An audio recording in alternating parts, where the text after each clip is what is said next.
Glad I went to the gym earlier. It's paying off. Coming through on camera. We found our key culprit. All right, let's get into it.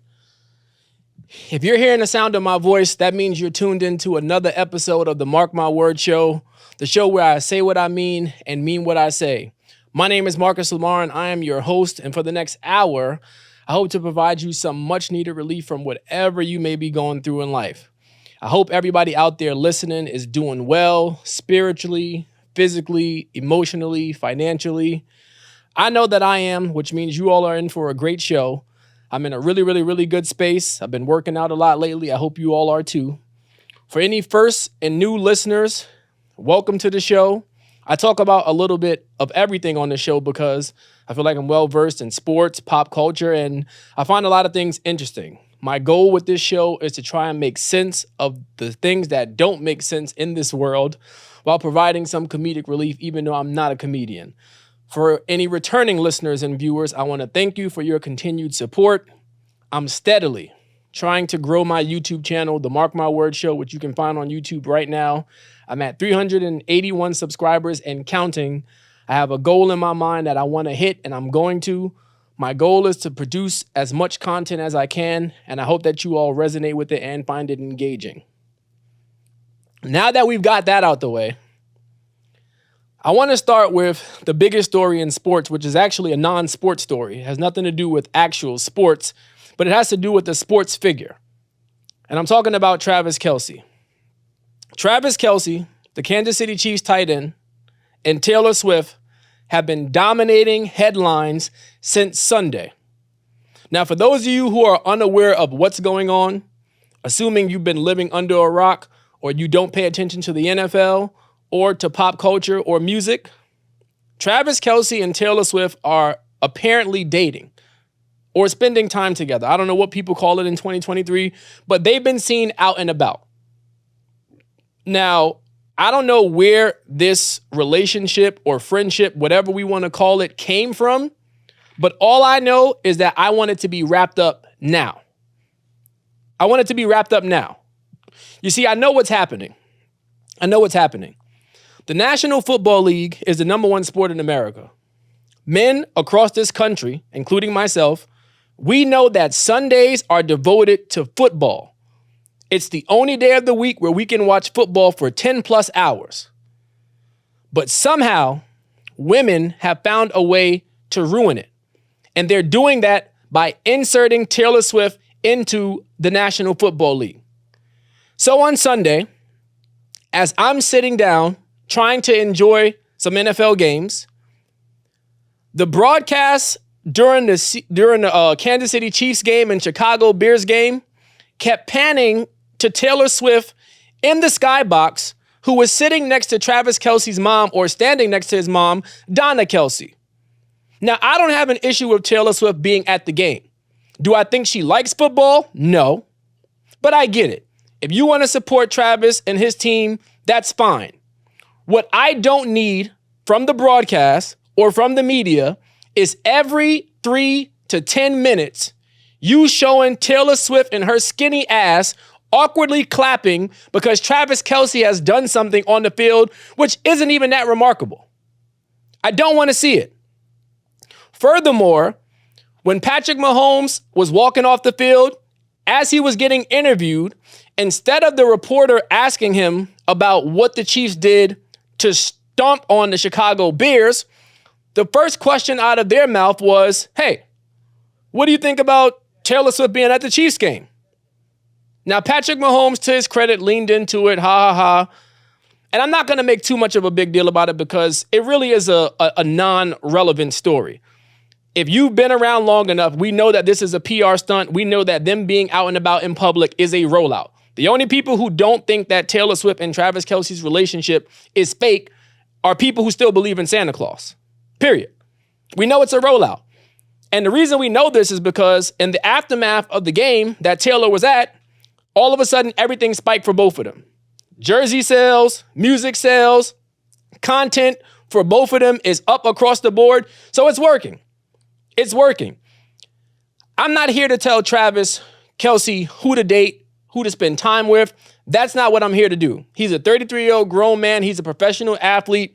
But I do have an issue with a lot of men and women across the country, from what I've been seeing over the last couple of days, comparing Taylor Swift to his ex, Kayla Nicole. Now, if we're doing an eyeball test, we all know, and not too much on Taylor Swift because I do like Taylor Swift, but we all know that Kayla Nicole looks better than Taylor Swift. We all know that. That's fine. Her and Travis Kelce didn't work out for whatever reason. There were some cheating allegations that never got confirmed, but were thrown out there. We don't know the ins and outs of their relationship. Even if Kayla Nicole was the girlfriend from hell, I'm still not going to believe that Taylor Swift is suddenly an upgrade from her. I understand she has deep pockets, but there's more than that. When you're factoring in, okay, who do I want to be with? Who do I want to date? I mean, come on, what are we talking about here? I blame the Swifties for this behavior, and I blame the National Football League for leaning into this. Taylor Swift is not going to Kim Kardashian the National Football League. I will not allow it. We will not allow it. Men across this country, we will take a stand to protect our beloved football. We do not want our Sundays ruined by the image of her in a skybox week in, week out, awkwardly clapping. Sorry, not sorry. I don't want to see it. She's a great, talented musician, and I think she looks good in her own weird way. But enough of the Taylor Swift coverage. Enough. Enough is enough. And the reason I have a problem with the NFL is because the quality of play in the NFL right now does not warrant them turning the league into a reality TV show. I got news for you. There was a lot of bad football played this past Sunday. I already told you the Kansas City Chiefs demolished the Chicago Bears. I don't know what the hell was going on in that game between the New England Patriots and the New York Jets. 15-10 was the final score. That game was awful. Zach Wilson couldn't move the ball all day. Mac Jones, I'm going to start calling him Mid-Jones. Mac Jones is not a good quarterback, period. He's not a good quarterback. I'm not saying he's bad. I'm not saying he's the worst, but he is not a good quarterback. The Steelers and Raiders, even though the game turned out to be closer than it actually was, that was not pretty football either. Don't get me started on the Baltimore Ravens and the Indianapolis Colts. The Baltimore Ravens damn near cost half the country their parlays because they decided that they couldn't score more than 20 points against Indianapolis.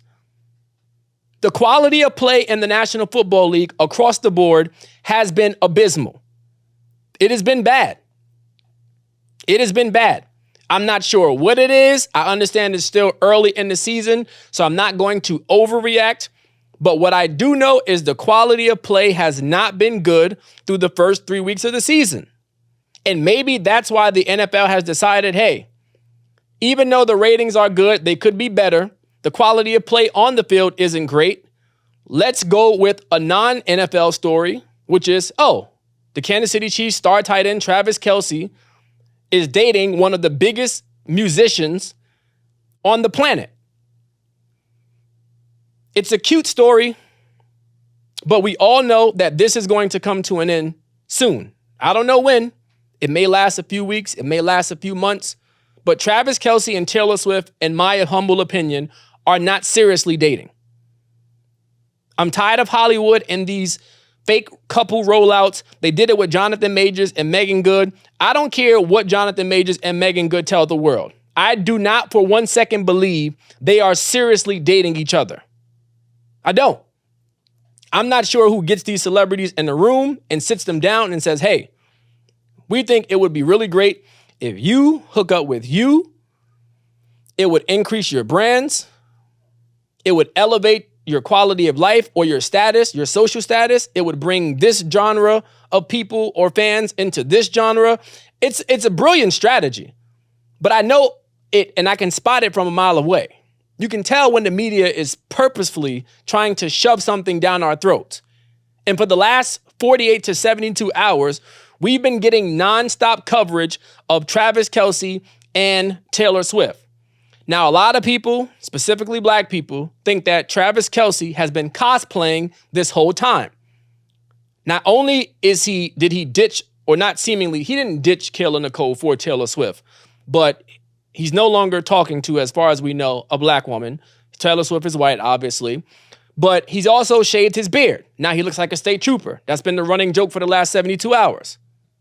My biggest issue with Travis Kelce is that he decided to hop in bed with a pharmaceutical company. If you go check his page, it should still be up there.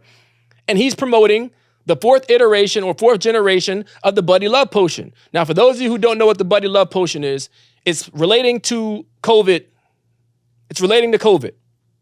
And I'm here to tell you all, with a straight face, I'm being dead serious when I say this.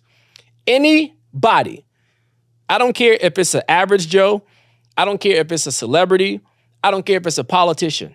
Anybody in 2023, because we're now 3 years removed from the pandemic, anybody in 2023 who is peddling, pushing, or promoting any type of Buddy Love Potion or vaccine related to COVID is an op. They have been compromised. There's no way around it. They have been compromised. There's no way Travis Kelce, who's a 33-year-old in his physical prime, swears by the vaccine or the booster, whatever it is, as opposed to increasing or encouraging people to live better lifestyles through food choices, exercise, working out. There's no way. There's no way. The only way I could see him doing that is if he's getting a check cut. Travis Kelce, you've been acting very unusual. And this is a cautionary tale for those of you out there, specifically people who look like me. I'm talking to melanated people right now. If you consider yourself African-American, Black, Latino, whatever it is, I'm talking to you all right now. This is a cautionary tale. Travis Kelce is a cautionary tale of what happens when you all want to invite any and everybody to this cookout. This is what happens. Now the cookout is shut down. This is what happens. You have yourselves to thank for this. I was never a fan of Travis Kelce and Kayla Nicole. I won't get into why, but I was never a fan of it. You all endorsed it, and you tried to give Travis a pass by saying that he could come to the cookout because he was a good-looking white dude and he had swag. Well, where did that guy go? Now he's pushing vaccines on his Instagram page. He shaved off his beard, which looks ridiculous. If Travis Kelce doesn't sit his Malibu's Most Wanted ass down, and Taylor Swift too, I'm sick of both of them. Don't want to see any more coverage from Travis Kelce and Taylor Swift from the NFL media or the media period. That meme that's floating around that says the only Kelce Swift duo I care about is DeAndre Swift from the Philadelphia Eagles and Jason Kelce. That's it. And I'm not even a Philadelphia Eagles fan. I hate the Eagles. I hate the city of Philadelphia. But I could not agree more. That's the only Kelce and Swift I want to hear about. Whatever they got going on in Kansas City is weird. It's strange. I see right through it. Now, I will say the NFL, they did get one thing right, and that's another thing too. In the midst of all the Travis Kelce and Taylor Swift coverage, Usher being announced as the Super Bowl headline performer got swept under the rug seemingly. I mean, how did that happen? I woke up, I checked Twitter. The NFL and Apple Music in partnership announced that Usher would be headlining the Super Bowl in Las Vegas. I have to find a way to get there. I really do. I think the Super Bowl is going to be lit. I thought it was going to be lit even before they announced Usher, but I will give the NFL credit. Shout out to them. The NFL choosing Usher to headline the Super Bowl halftime show was a no-brainer. It makes sense for a myriad of reasons. I mean, if you think about it, Usher is already set up and established in Vegas with his residency, which if you haven't checked out one of his shows, you're kidding. Like, do yourself a favor, go check out one of his shows. I had the privilege of seeing him at his Lovers and Friends Festival this past May. He did a 40 to 45 minute set and he was phenomenal. He performed, Chris Brown performed, 50 Cent performed. In my eyes, that was worth the price of admission, just seeing those three acts alone. And each of them did 40 to 45 minute sets. So the NFL choosing Usher was a no-brainer.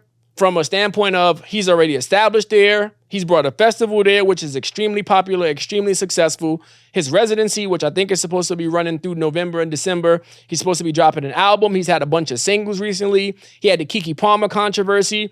Usher his steps have been aligned. It's been leading him up to this moment. So shout out to the NFL for, selecting him. He went on the Breakfast Club and said that he got the call from Jay-Z to, make everything official. And honestly, when you're thinking about Super Bowl halftime performers, last year, Rihanna set the bar really high.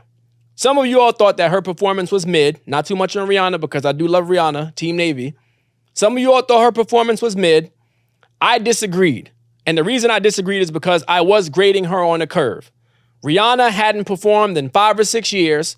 She was also performing, which broke the internet, when she announced that she was pregnant. So you have to factor that in. And she was doing it by herself. If anybody takes 5 or 6 years off from doing anything, I don't care if it's cooking, cutting hair, doing eyebrows, doing nails, doing lashes, playing basketball, you're not going to be what you were when you left whatever you were doing. That's just common sense. But I thought Rihanna's performance, I thought the songs that she chose were great. I thought the order of the songs were great.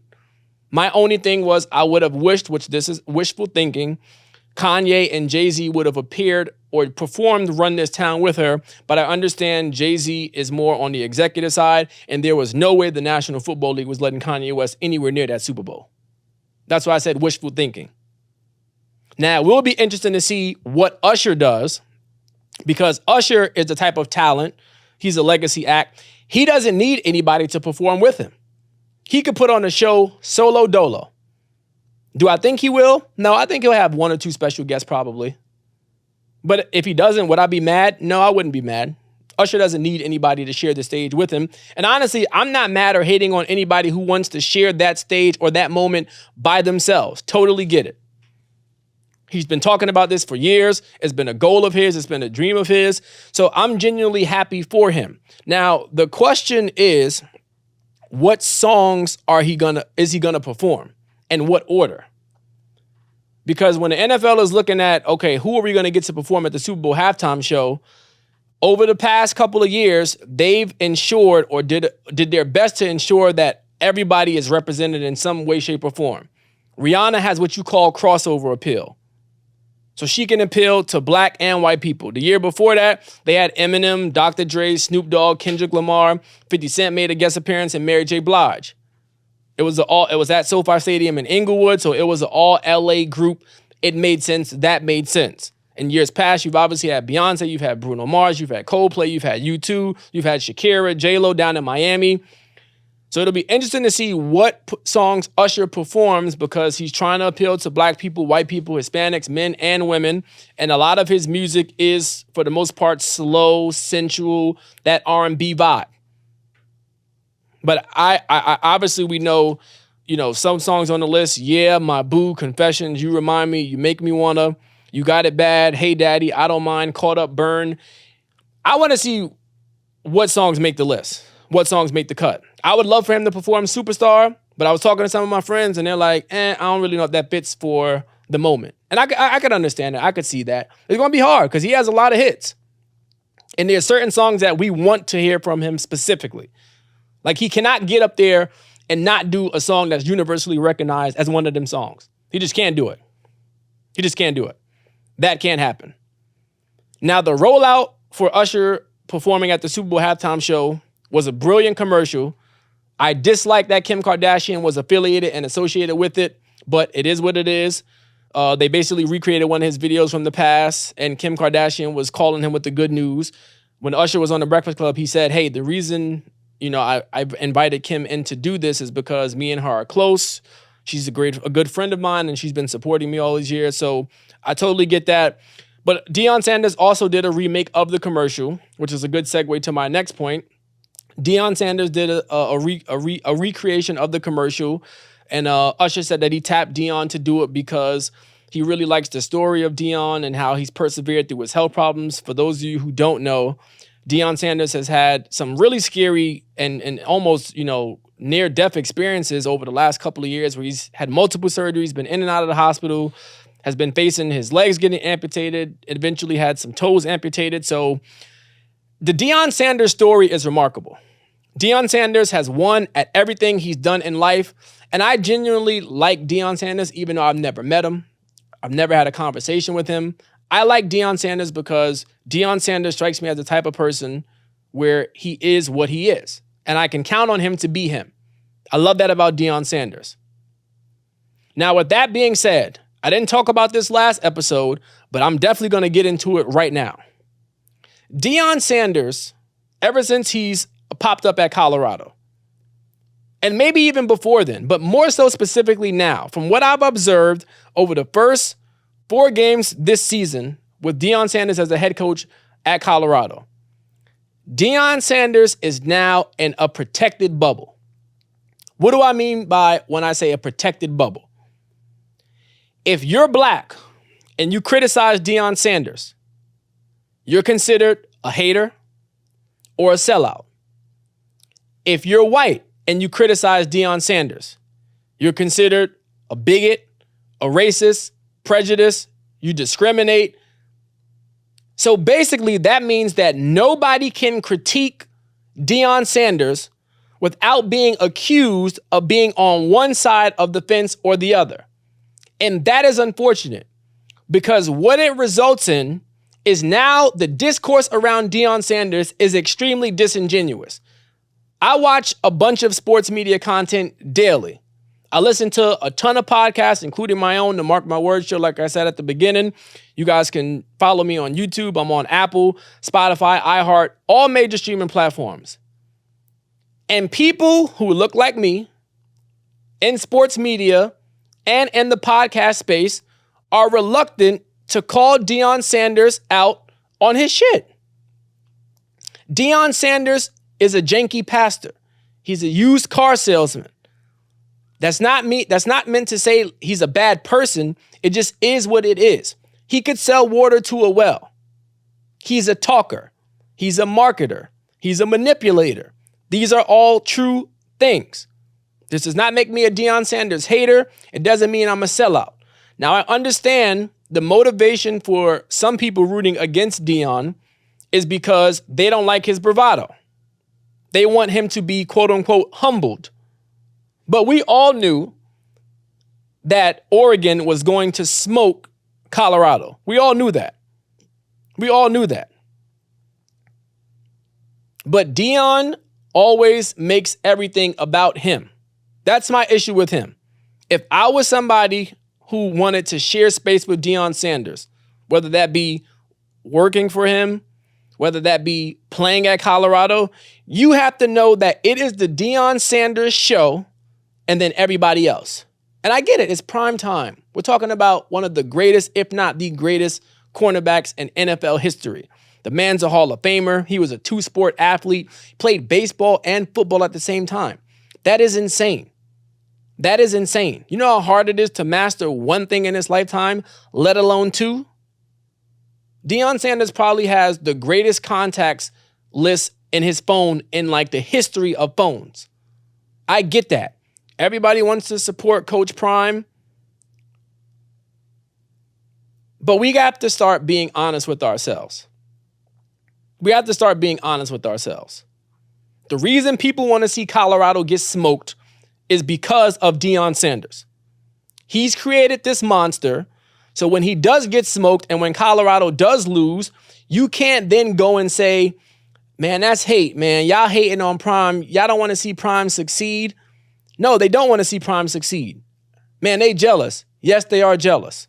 If you were working at a job or a profession or in an industry for multiple years or even decades, and you saw somebody come along who you felt in your heart of hearts was less qualified, less experienced, but was getting more attention, you would be jealous too. You would be jealous too. And again, you all will hear this and say, yo, it sounds like you don't like Deion. I have nothing against Deion Sanders. I have nothing against Deion Sanders.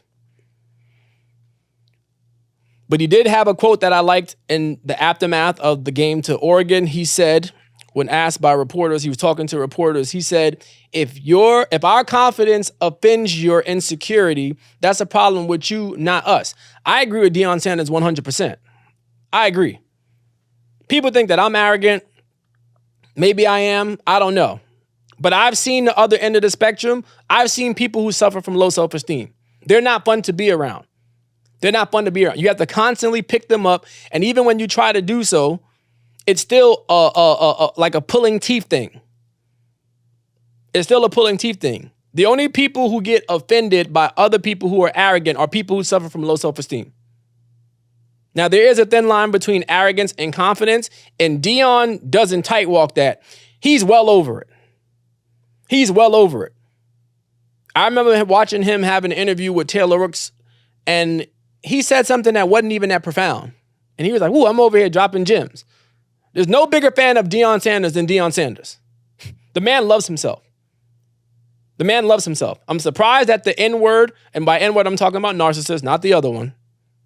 I have to make that clear, Sunni, because not the other one. I'm surprised the narcissist word has not been attached to Deion more widely. I'm pretty sure that there are people in white spaces and circles that have called Deion a narcissist. Hell, maybe even the other N-word too. I don't know. But I'm surprised that word specifically has not been attached to Deion, because nowadays in 2023, and when I say people love the narcissist word, I'm specifically talking about women. Now that I think about it, I've never heard another woman call another woman a narcissist. I've never heard that. I'm not saying it hasn't happened. I'm just saying, me personally, I've never heard that. That word usually gets attached to men, whether it's Deion Sanders, Kevin Samuels, Donald Trump, Michael Jordan, LeBron James, Drake, whoever. That word usually gets attached to men who are successful. But I'm surprised that that word is not being, that buzzword, because that's what it is now, it's a trigger word, has not been attached to Deion Sanders. I'm shocked. Be honest, I'm shocked. I like Deion, man, I do. And I'm rooting for him to have success. I really am. Deion Sanders has me watching college football, and by my own admission, I don't watch college football typically. I feel like the scores are too lopsided, it's too much. I don't like college football all that much. I will watch, obviously, the playoffs, but outside of that, college football sometimes is hard to watch. Now, you all might hear that and say, come on, man, you don't know you're missing out. Forgive me for not wanting to watch Alabama or Georgia beat up on a team 62-7 on a Saturday afternoon. I live in Los Angeles. I have better things to do with my Saturday and my life than to watch a high-ranked seeded team stomp on a less inferior team, even though that's what I did last Saturday when we watched Oregon trounce Colorado. That game wasn't even close. Soon as they kicked the ball off, it was over. It was over. Colorado could have stayed at the team hotel. They were just out there running up and down the field, getting in cardio, getting in wind sprints. It was a disaster from start to finish. Now Colorado turns their sights to USC, which is another tough matchup. I think they're underdogs by like 21 points. I expect them to get smoked again. Now, Deion has the crutch of, well, I'm without my best player, Travis Hunter, on offense and defense. But Travis Hunter, with all due respect to him, Travis Hunter is not worth 3 touchdowns. Maybe he is to some of you, if you count in 2 offensively, and maybe if he got a pick 6.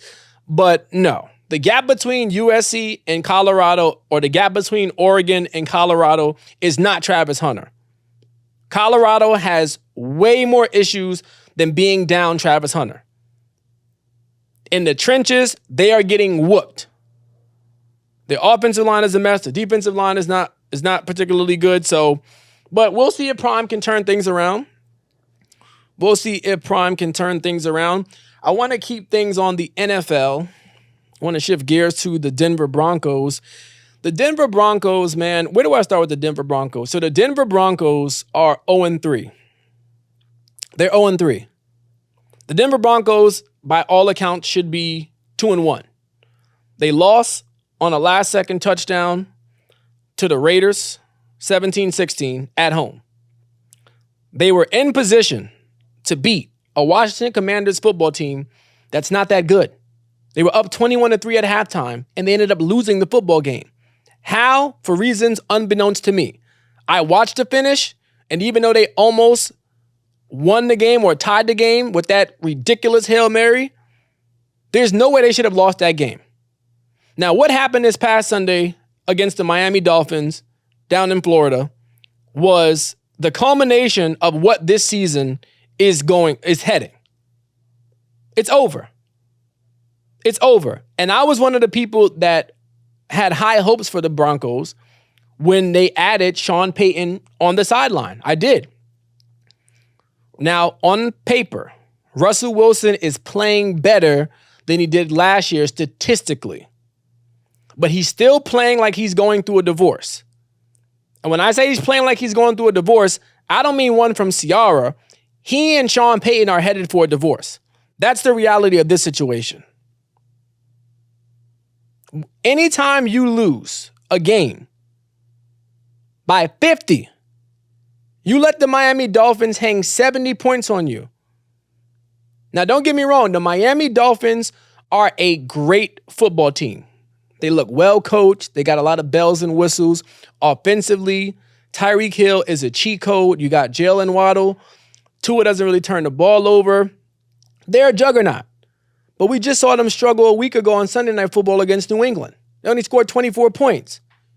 There's no way you're telling me, no way, that they got 46 points better week to week. There's no way. No way. I refuse to believe it. So now we have to get to, how did the Broncos lose by 50? We know the defense quit. They gave up.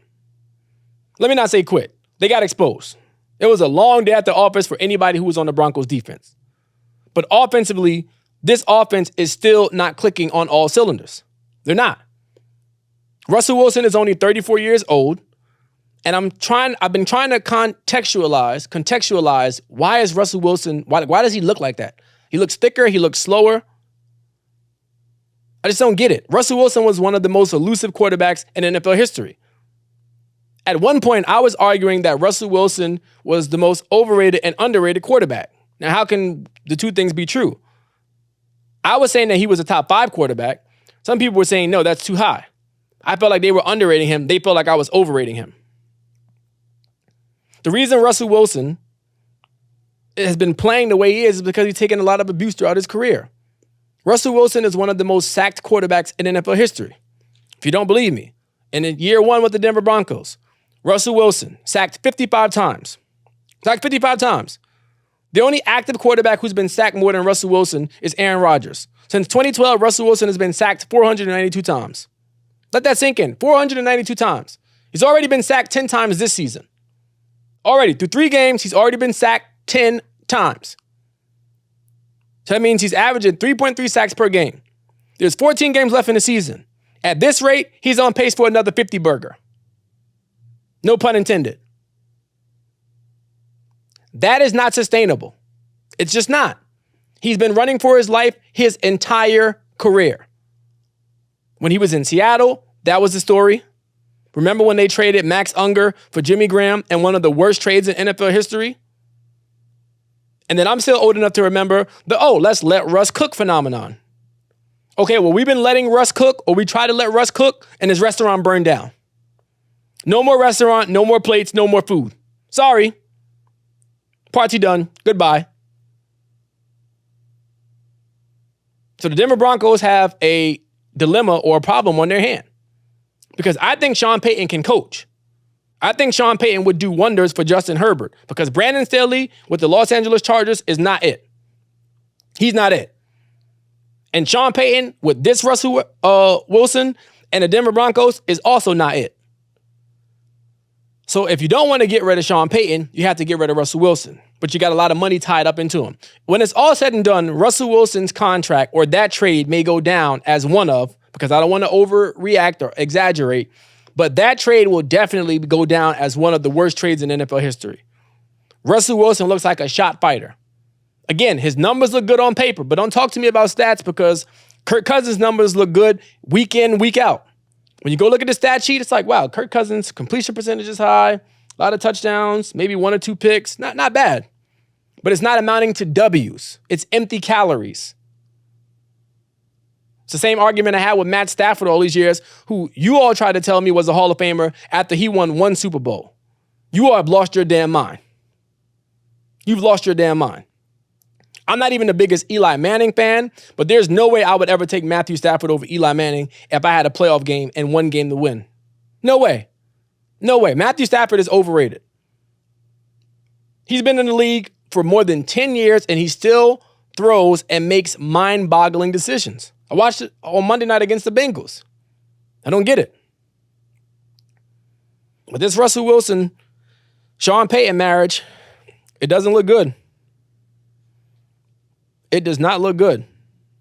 It really doesn't. And I don't know. The AFC West is already a tough division. Kansas City, I expect to be contenders at the end. I expect them to do Kansas City things. The Raiders are a mess. Don't get me started on them. I tried to tell you all this years ago. Jimmy Garoppolo is not who you all think he is. Now, I will admit, I may be wrong on the Jimmy Garoppolo versus Brock Purdy argument. Because as I was watching Jimmy Garoppolo on Sunday Night Football against the Steelers defense, and by the way, shout out to Mike Tomlin and that defense. The Steelers are not going anywhere in terms of, like, they're not winning a Super Bowl this season, but Mike Tomlin always has that group ready and willing to compete. They were a mess week one. They couldn't do anything against San Francisco, but that's San Francisco. That was an outlier. But as long as that defense is able to play the way it's been playing, they're not only going to be competitive in the AFC North, but they're going to make life difficult for other AFC teams as well. So shout out to Mike Tomlin. But Jimmy Garoppolo turned the ball over 2 or 3 times. Just mind-boggling interceptions. He's not it. I'm sorry, he's not it. I know you all like him and he's smooth and he looks good. I don't care about any of that. I care about, can you win football games? The Raiders are on the clock. Time's ticking. Time's ticking. And you saw Devontae Adams, who was getting fed all night. Devontae Adams damn near had a career night. He was getting fed, but guess what? It didn't amount to anything. They still lost the game, and they lost the game in part because of Jimmy Garoppolo and his poor decision-making. Imagine replacing Derek Carr with Jimmy Garoppolo and thinking you're doing something. Furthermore, I don't think Josh McDaniels is a good coach. I don't know how he still has an NFL job. I don't know how he got this NFL job. I really don't. He was a disaster in Denver with Tebow. He snaked the Indianapolis Colts at the last second, which I thought was foul. And if I personally were an NFL GM, I wouldn't give him an opportunity after that. And I think a lot of people attribute his success or his genius to his relationship or the years he spent with Tom Brady. I don't think Josh McDaniels is an offensive genius. I don't regard him in the same breath or vein like I do a Sean McVay or a Kyle Shanahan. Josh McDaniels isn't or Sean Payton. He's none of those guys. He's not on their level.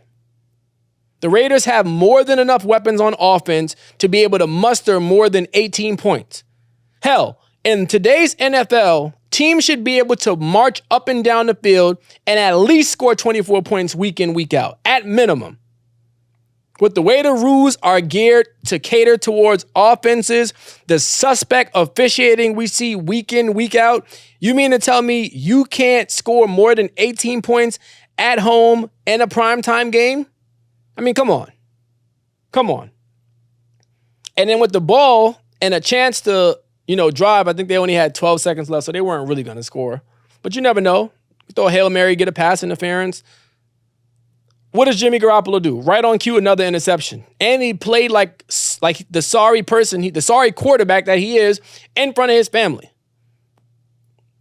They told us like 20 members of the Garoppolo family flew in to come watch him. They could have watched that game from the hotel. In Chicago, that is.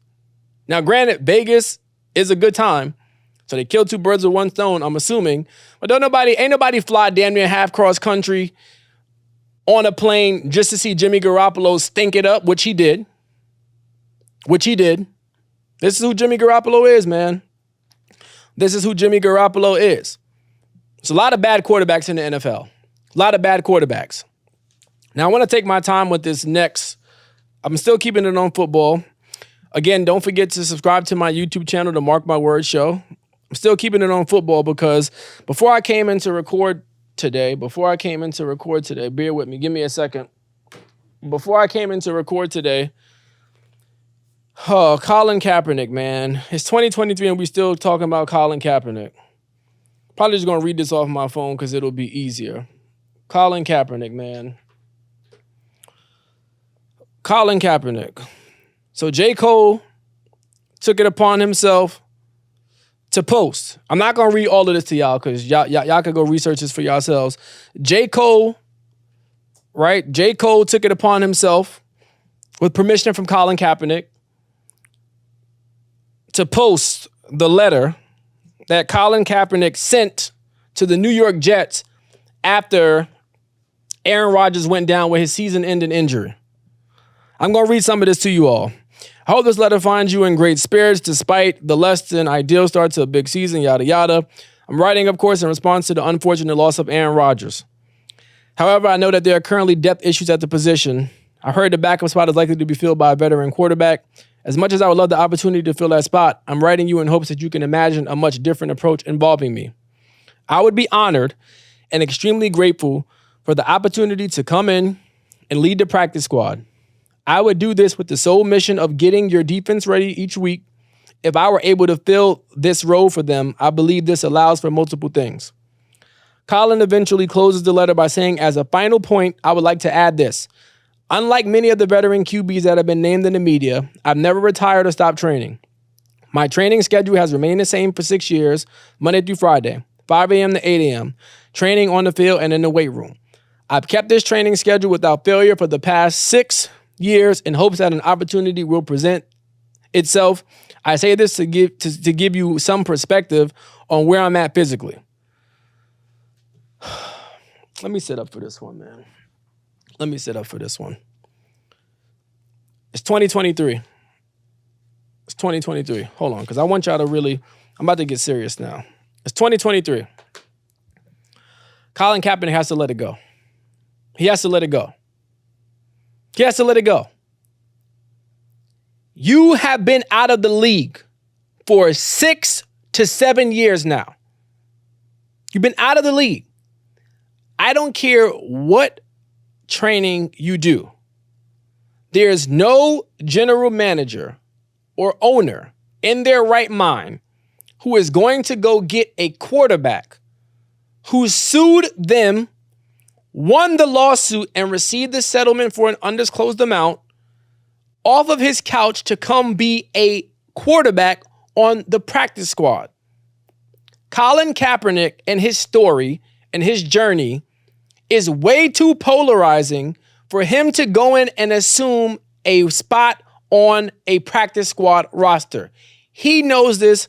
His representation knows this. And anyone campaigning, lobbying, or petitioning for Colin Kaepernick to get an NFL job or that is in agreement with this letter also knows this.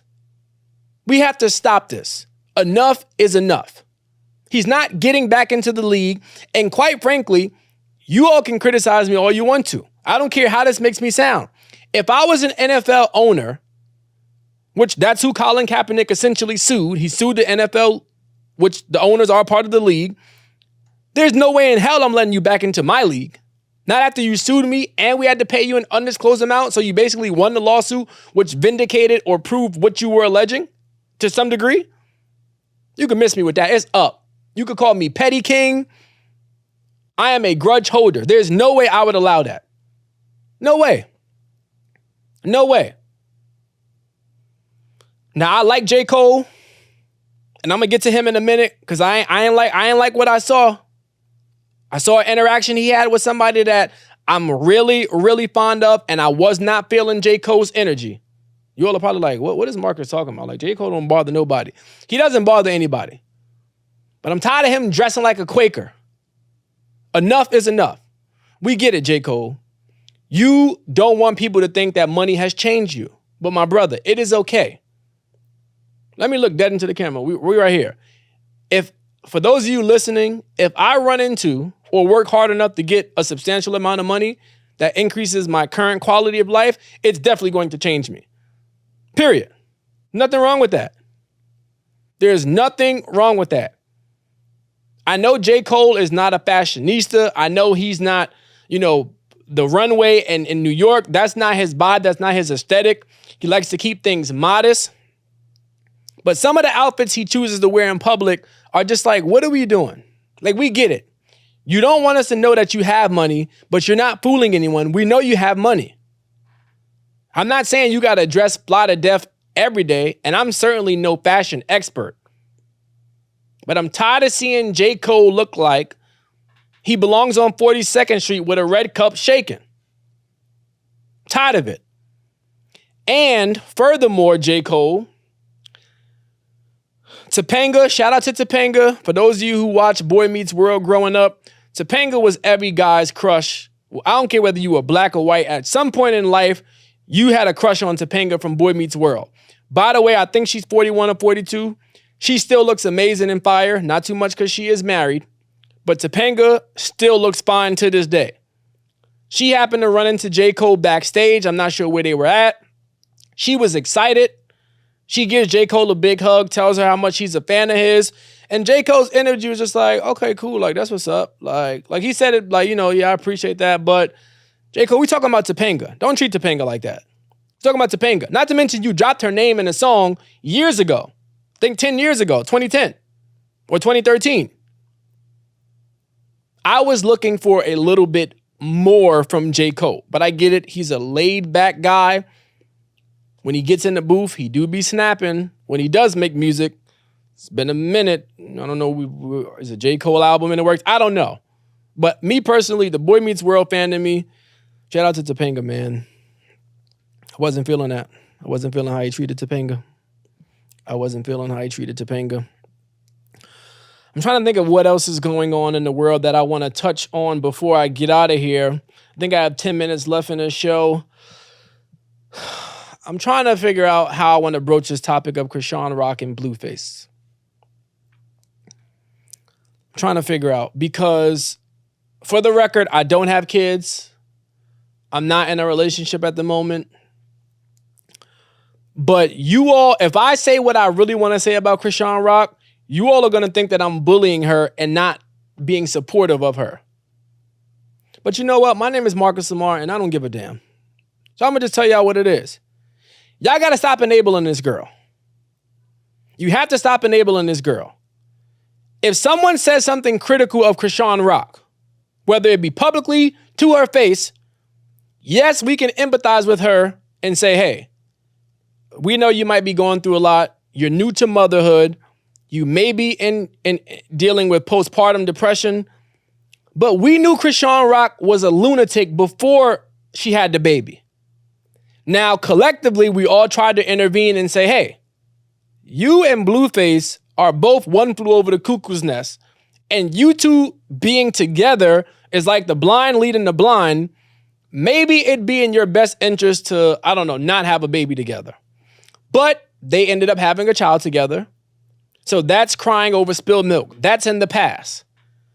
Now, what can we do moving forward? Because I'm tired of seeing them on my algorithm and on my timeline just as much as you all are. They are a collective mess. Individually, they are messes, but when they come together, they are a collective mess. And it is exhausting to see a 26-year-old and a 23-year-old have public spats and meltdowns and breakdowns right before our eyes. It is sad. It's very sad. Now, the empathetic side of me obviously feels for the child because the child didn't ask to be here. Two losers laid down and decided, hey, we're going to have sex. And then 9 or 10 months later, here comes the baby. But all of these rallying cries to try to get help for Crisean Rock mean nothing if Crisean Rock does not want the help. She has to be receptive to the help. I saw Tamika Mallory. I saw Keke Palmer, who Crisean came at initially, but then later recanted when she realized, oh, Keke Palmer's trying to help me. That's the thing. She keeps saying, hey, I need help. But are you really receptive to it? Because I feel like she's just selling wolf tickets at this point. And I get it. She's 23 years old. Blueface is 26. I don't expect them to have everything figured out. They're still relatively young. They are young adults. I'm not much older than them, but I have a little bit more maturity.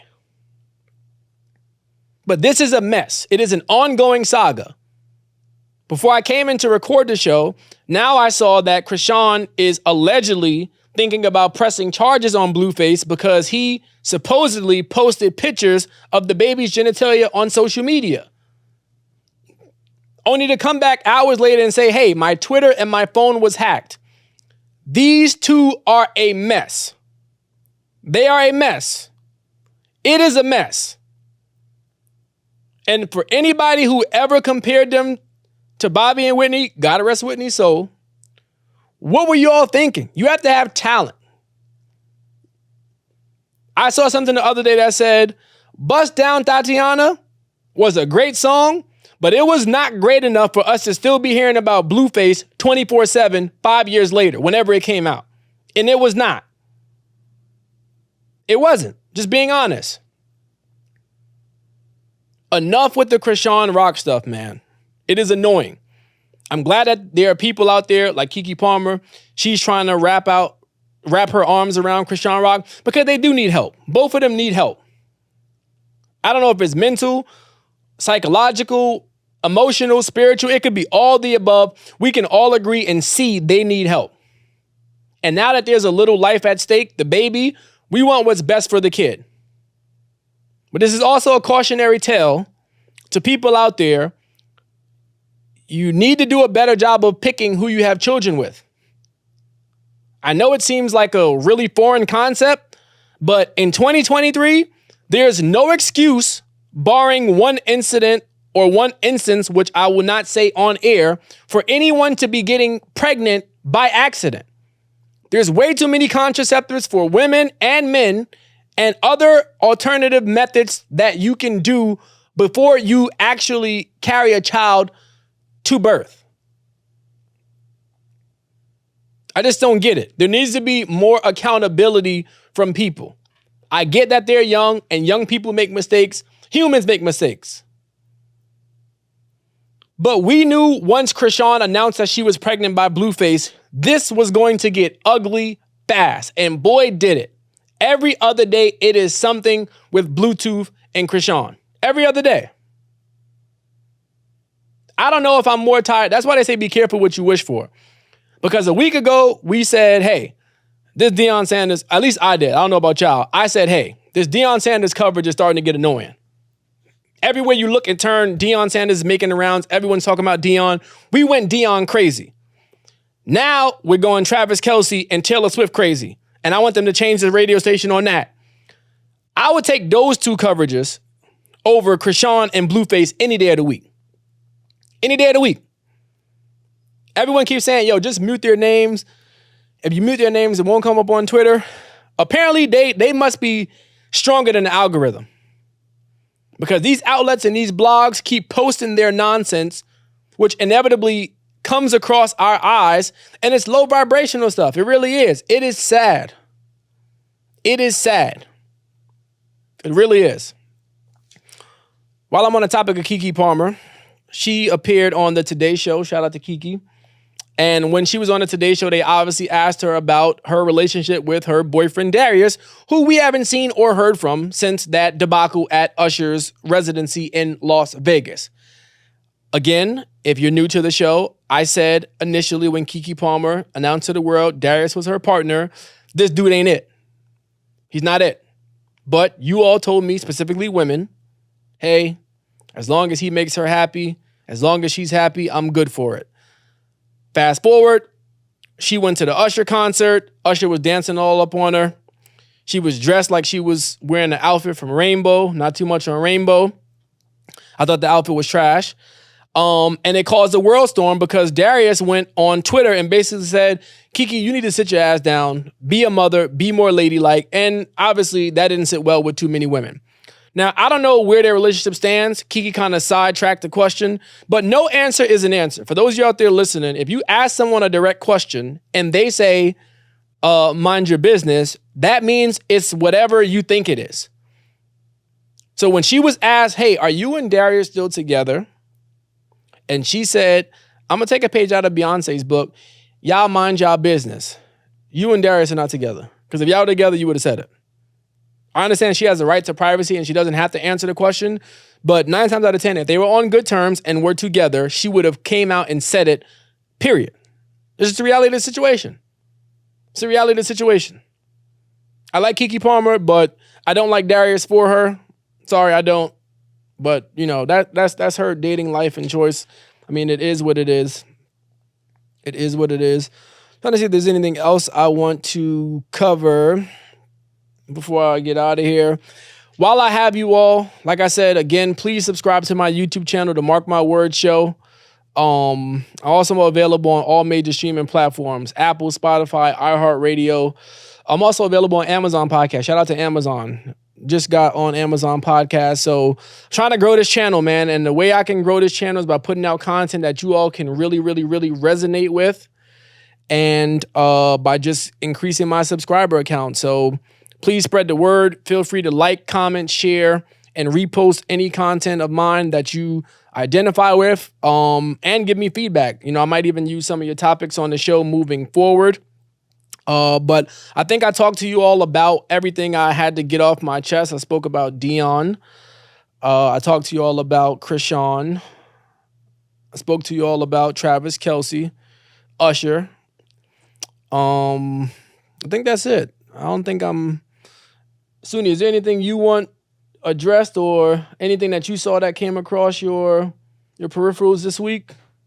There's a lot of things I'm disgusted with, but it's not in the world that you... I'm in? Yeah, gotcha. In the combat sports world. Okay, gotcha. Combat sports. Also, before I close the show, hey, this is me being serious. For those of you at gyms, because I've been seeing this a lot. For those of you at gyms, like public gyms, like LA Fitness, Orange Theory, right? If you walk barefoot in a public gym, I don't care if you're in the bathroom. I don't care how much they mop it. You are a nasty individual. It's worse. You are a nasty individual.